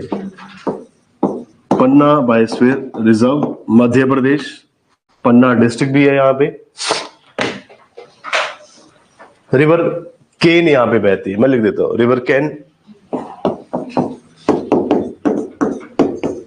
उसके नियर बाय है ही मध्य प्रदेश में। River Ken is the tributary of which river, किसकी सहायक नदी है ये? कैन, जल्दी बताओ, टाइम नहीं इतना। गोदावरी तो नहीं है, नर्मदा की भी नहीं है। River Ken is the left bank tributary of Ganga, है ना। तो इसमें लिखिए पन्ना में, famous for tiger, sloth bear, famous for tiger, sloth bear, tiger, sloth bear. एक और है chital, that is spotted deer, chital that is spotted deer, धारीदार हिरन, जैसे क्लाउडेड आपके पास वो था लेपर्ड। तो tiger, sloth bear and sloth bear जो होता है ये थोड़ा रेंग के चलता है, ज्यादा भाग नहीं पाता स्लोथ बेयर, है ना। बहुत कई बार इसकी वीडियोस आती है, लोग सड़क से उठ के इसको उठाते हैं फिर साइड कर देते हैं, क्योंकि इससे सड़क क्रॉस करने में आधा घंटा लगेगा। हो सकता है कि कोई और गाड़ी इसके ऊपर चढ़ जाए। तो कुछ एक एनवायरमेंट फ्रेंडली लोग, मैं हूँ एनवायरमेंटल फ्रेंडली, पर डर लगता है। एक होता है एनवायरमेंट फ्रेंडली होना, एक होता है डर लगना। मैं उन दोनों के बीच में हूँ कि एनवायरमेंट फ्रेंडली हूँ पर मैं हाथ नहीं लगा सकता। फॉर एग्जाम्पल सामने सांप आ जाए तो उसको उठा के परे कर दे, नहीं, मैं वहीं से भाग जाऊंगा। सो दिस इज द कंडीशन जहाँ पे एनवायरमेंटलिस्ट, मतलब एक ऐसे पर्यावरण प्रेमी भी हूँ और दूसरी साइड से डरता भी बहुत हूँ। सो ये रिस्क मैं नहीं ले सकता। फॉर एग्जाम्पल कहीं पे मान लीजिए अनफॉर्चुनेटली कहीं पे कोई चीता तो कहाँ मिलेगा, टाइगर या कहीं लेपर्ड जो घायल हुआ पड़ा है, मैं सिर्फ इतना कर सकता हूँ, मैं वाइल्ड लाइफ वालों को फोन कर सकता हूँ, तब तक मैं उसको देखता रहूंगा, मुझे देखता रहेगा। मैं नजदीक नहीं जा सकता बिकॉज वो गुस्से में है, कुछ भी कर सकता है। सो एनवायरमेंट फ्रेंडली होना, है ना, या फिर पर्यावरण प्रेमी होना एक अलग बात है, और एक साहस होना अलग बात है। तो वो साहस अभी तक डेवलप नहीं हो पाया है ना। डॉग देख के डर लगता है कि कहीं काट ही ना ले, है ना, पर ऐसा नहीं है, ऐसे ही नहीं काटता कोई भी चीज। हाँ बस दो चीजें मैंने आपको बता दी, एक पोलर बेयर, वहां पे आप जाएंगे नहीं कभी, एक स्नो लेपर्ड, वहां पे भी आप जाएंगे नहीं, तो रिस्क वाली बात नहीं है। नेक्स्ट आइए 13th नंबर पे, कंचनजंगा हो गया, गस्तेमलाई हो गया, ग्रेट हो गया। अब लिखिए दिब्रू साइखोवा बायोस्फीयर रिजर्व, असम में है ये, Dibru Saikhowa biosphere reserve,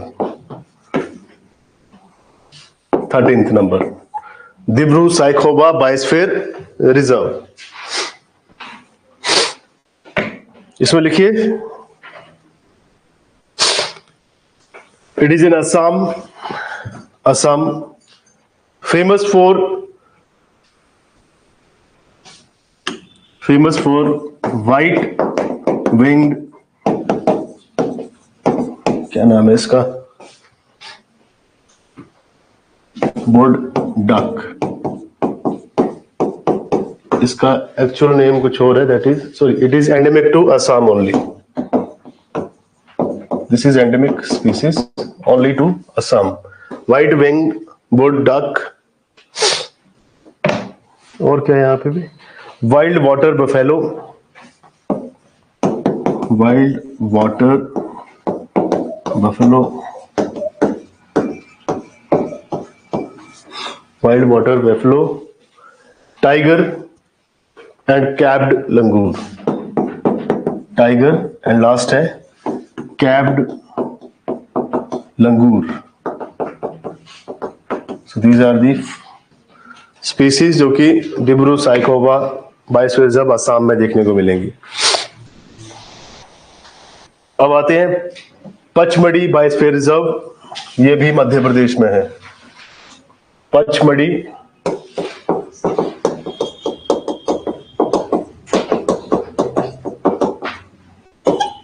biosphere reserve, ये कौन सा था, कौन सा नंबर है Pachmarhi, 14th। This is also in Madhya Pradesh. Pachmarhi एक बहुत अच्छा हिल स्टेशन है, आर्मी एजुकेशन कोर वाले यहीं से अपनी ट्रेनिंग लेते हैं। आया था ना यहाँ पे इकबाल सिंह, उन्होंने यहीं से ही अपनी ट्रेनिंग की है आई थिंक, अभी तो वहीं पे होती है, पहले पता नहीं कहाँ थी। पचमढ़ी बायोस्फीयर रिजर्व मध्य प्रदेश, यहाँ पे क्या है, it is near river Tapti, famous for giant flying squirrel, famous for giant flying squirrel, giant flying squirrel, एक और है फ्लाइंग फॉक्स, दूसरा है फ्लाइंग फॉक्स। सो यहाँ पे दो ही स्पीसीज पाई जाती हैं, इंपॉर्टेंट है।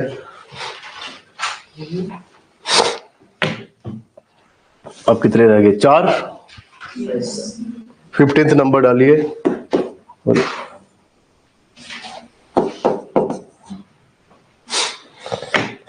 कंचनजंगा हो गया, देखिए cold desert biosphere reserve, cold desert biosphere reserve, ये हिमाचल में है, कोल्ड डेजर्ट। यहाँ पे क्या है, यहाँ पे 3 नेशनल पार्क, 3 नहीं, एक नेशनल पार्क है, pin valley national park, famous for pin valley national park, एक यहाँ पे किब्बर वाइल्ड लाइफ सेंचुरी है, किब्बर वाइल्ड लाइफ सेंचुरी, और क्या है इधर, बाकी चंद्रताल है, that is the source of Chenab river, Chandratal lake है यहाँ पे,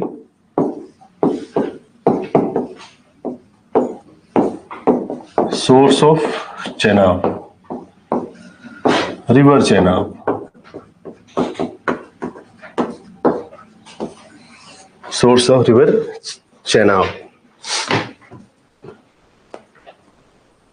नेक्स्ट है great Rann of Kutch biosphere reserve, great Rann of Kutch biosphere reserve. Great Rann of Kutch biosphere reserve. Time देख लो, अभी है 20 मिनट। इसमें लिखिए आप फेमस फॉर इंडियन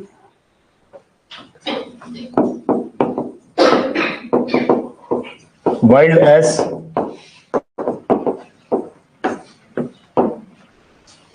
खराई कैमल नहीं लिखेंगे इसमें।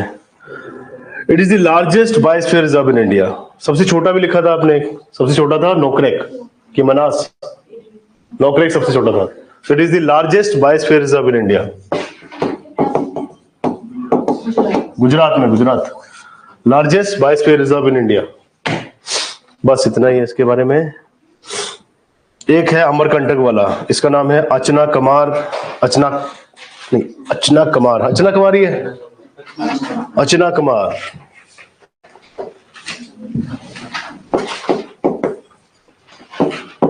अचना कमार डैश अमरकंटक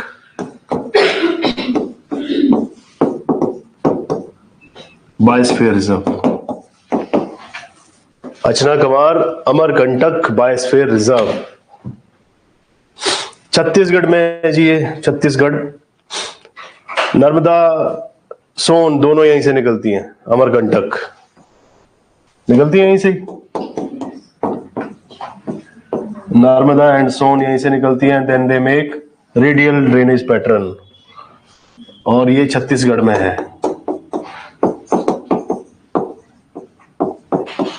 छत्तीसगढ़, छत्तीसगढ़िया सबसे बढ़िया है।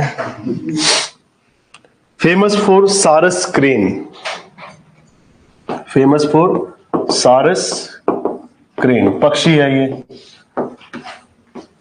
सारस क्रेन। बारासिंगा, बारासिंगा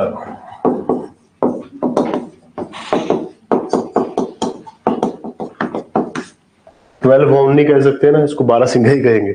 इसका नाम बारासिंगा ही है हिंदी में भी, इंग्लिश में भी। नेक्स्ट है ढोल, ढोले। ढोले जो है यहाँ का एक जंगली कुत्ता है, आई थिंक वही है। It is Dhole is wild dog. हाँ, ढोले इज वाइल्ड डॉग। अब होता कुछ एक जंगलों में वाइल्ड डॉग जो है ये भी टॉप लेवल पे आते हैं, बिकॉज ये इतने ज्यादा नंबर में होते हैं कि ये टाइगर को भी किल कर सकते हैं, क्योंकि वाइल्ड है ना। वाइल्ड मीन्स जंगली, और जंगली कुछ भी कर सकता है। नेक्स्ट इज, और क्या है इसमें, टाइगर लिख लीजिए एक, tiger. And last is white rumped vulture. तो व्हाइट रम्प्ड वल्चर एक गिद्ध भी यहाँ पे पाया जाता है, गिद्ध की प्रजाति भी यहाँ पे पाई जाती है। चील का वो अलग होता है, गिद्ध अलग होता है ना। तो गिद्ध इज वल्चर। कितने हो गए? 17, लास्ट रह गया 18। 18 नंबर पे आएगा कंचनजंगा हो गया, अगस्तमलाई हो गया, दिब्रू हो गया, शेषाचलम, पन्ना, पचमढ़ी, सिमलीपाल। कुछ तो छोड़ा है। हाँ जी, हाँ, दिहांग दिबांग बायोस्फीयर रिजर्व। दिहांग दिबांग दोनों नदियों के नाम है biosphere reserve. And these are the tributaries of Brahmaputra, है ना। ब्रह्मपुत्र बनने से पहले इसकी ये ट्रिब्यूटरीज है, ट्राइबियन के नाम पे। अरुणाचल प्रदेश लिखिए इसमें, अरुणाचल प्रदेश में है। It is famous for Mishmi tribe.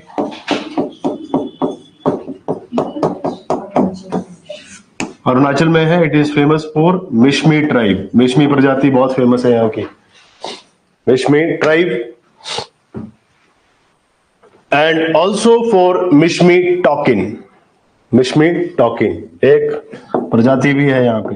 ये तो इंसानों की प्रजाति होगी, एक वैसे ही Mishmi takin, Mishmi takin, Mishmi token.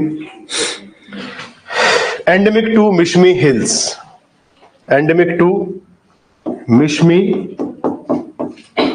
Hills. हो गए आप परेशान, क्या मिशमी मिशमी। डाफला, मिरी, अबोर, मिश्मी, 3-4 पहाड़ियां हैं वहां पे। डाफला, मिरी, अबोर एंड मिश्मी। मिश्मी जो है अरुणाचल में पड़ती है। ये एक्सटेंशन है शिवालिक का नॉर्थ ईस्ट में। तो अब इस हिल के नजदीक जो लोग रहते हैं उनको मिश्मी ट्राइब कहा जाता है। अब यहाँ पे जो एक प्रजाति पाई जाती है उसको मिश्मी टॉकिन कहा जाता है। सिंपल। कुछ और है इसमें।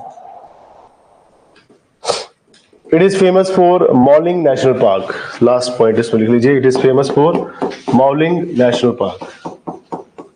यहाँ पे एक नेशनल पार्क भी आता है बायोस्फीयर रिजर्व के under, that is Mouling national park.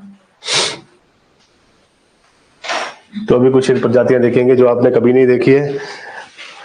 हटा दे इसको, लिख लिया। 15 मिनट है, जल्दी से देख लो।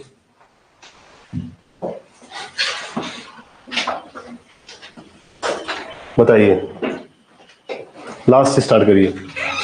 पहले मिश्मी टॉकिन दिखा देते हैं।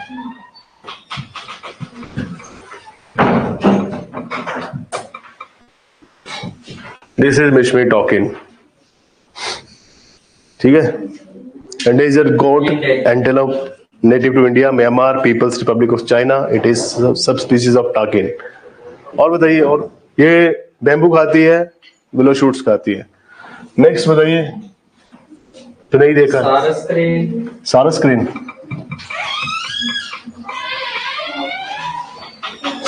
ये है सारस crane, non migratory crane found in parts of Indian सब कॉन्टिनेंट। और बताइए कौन सा? डोले व्हाइट डॉग, चीतल। चीतल से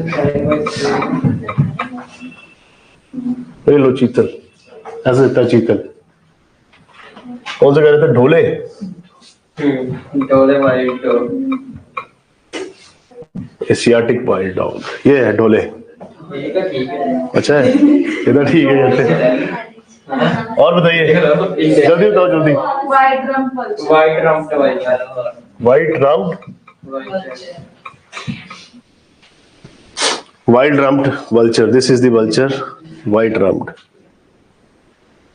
और बताइए, लॉरीज।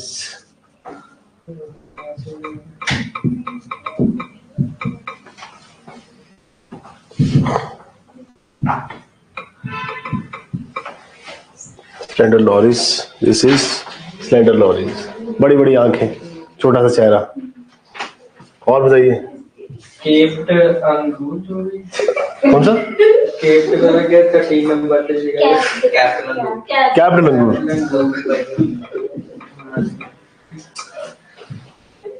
ये आ गया कैप्ड लंगूर।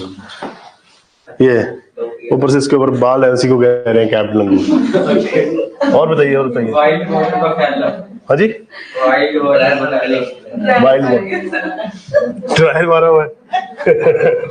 नेचुरल ट्रायल हो जाए। वाइल्ड क्या कह रहे थे? Wild water, water buffalo. ये बफेलो, ये पर पानी में रहती जाता है। दिस इज ऐसी होती है बफेलो।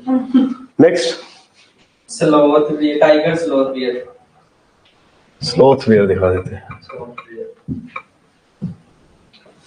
ये है स्लोथ बेयर, सुस्त, जमे सुस्त। वैसे सुस्ती होती है प्रजाति सारी। और हाँ जी, सर रेड सैंडलवुड सर्च करें। सैंडलवुड देखना है।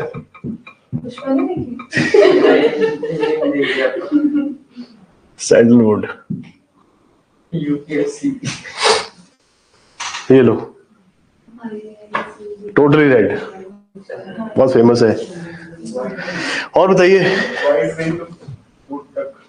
अच्छा, वाइल्ड, एक minute, wild wind wood duck, wood stork आ गया। वाइल्ड विंग्ड, वाइट विंग्ड, आया सर। ये लो जी, इसके मुंह वाइट। वो तक आ रही है।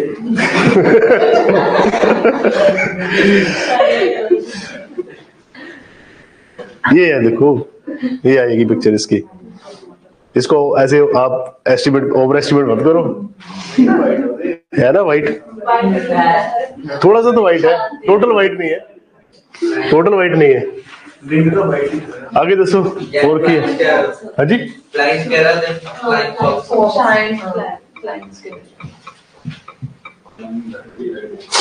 फ्लाइंग स्क्वेरल,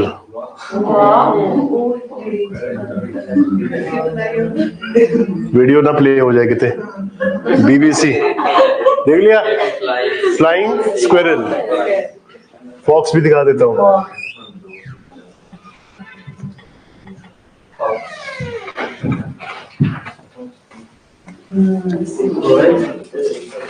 एक तो वैसे ही हो गया है, बैट ही है एक टाइप से, फ्लाइंग फॉक्स। और बताइए, बस हो गए सारे कंप्लीट?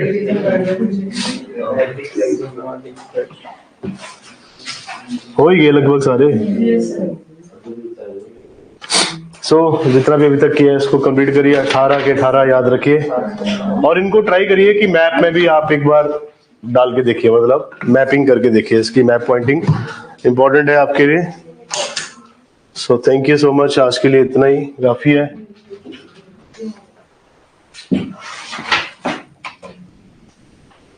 Thank you.